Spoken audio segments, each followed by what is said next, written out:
Hello, today is 4/2 of 26 and I am here with a video of what I eat in a day on my keto journey. If you're new here, my name is Christy. I changed my diet to a high protein, moderate fat, low carb diet in April of 2024.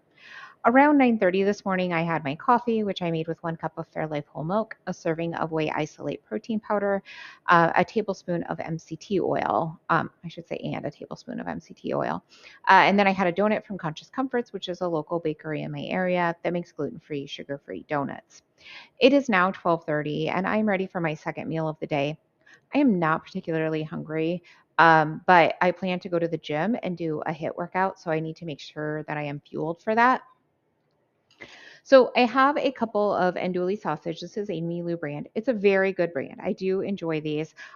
They're not my favorite though. I did find my favorite, but these I had in my freezer, and I need to get them used up. So I'm making a couple of those, and then I have some blackberries, and I have a chocolate cake. So this is a protein cake made with beef protein powder.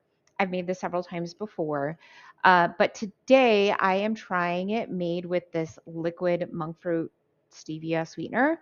Um, I bought this because I use quite a bit of sweetener, of the powdered sweetener in the cake, like 3 tablespoons, and it's just a lot, and it's a lot of money. And so I'm hoping that, like, because this is so concentrated, I won't need to use as much, right? And it'll be able to last me longer and not be quite so expensive. So I'm gonna try it with the sweetener in it. I did use, let's see, I used 3/8 of a teaspoon. It's decent, but it needs more sweetener. I probably need to use like a half teaspoon of sweetener, but like the flavor is like good and close to what it was with the other stuff. It does have a little like different flavor to it. I don't know what it is that I can taste. I don't know if it's the stevia or the monk fruit. Probably not the monk fruit. It's probably the stevia that just kind of leaves a little bit of an aftertaste in my mouth, but it's not bad.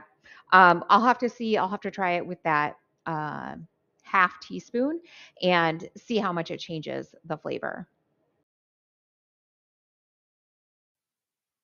It is 4:45, and I am ready to make my third meal of the day. So I have in my container here. This is going to go into my air fryer. It is 6 ounces of Johnsonville beef smoked sausage that I sliced up and added some roasted red peppers to. And then I'm going to let that cook about halfway through. And then I've got some shrimp here. So this I cooked earlier today. I made this and I made some chicken breast just to have in our fridge so we could have extra protein. So I'm going to add a bit of that. I just don't want to add it now because it's already cooked. So I just need to reheat it. So I'll add it about halfway through. And then I have a cottage cheese bowl here, which I made using a serving of Good Culture cottage cheese and some blackberries. I had such a great workout today. Today was a hit day, and I have figured out how to do hit well. I would do 4 rounds of 8 exercises, 45 seconds of work with 15 seconds of rest.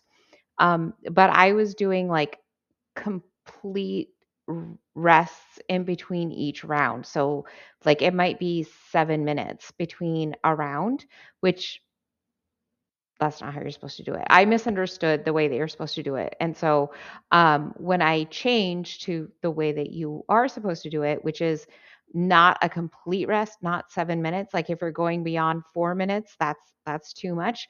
Um, so I try to rest for about 3 minutes between each round now, and I do exercises, not 8 exercises. So I do jump squats, reverse flies, hollow hold, box jumps, renegade rows, and ball slams. At least that's what I did today. Sometimes I'll change it around and like kind of do different things, but like that's a good representation of the HIIT workout that I do.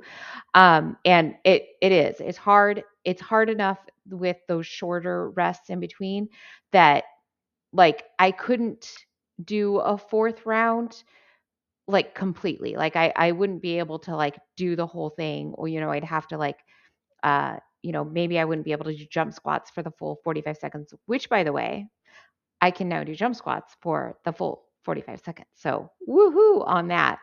And then I was on the stair stepper for an hour at level 6, which is a bump up from level 5, where I normally will land if I want to be in zone 2.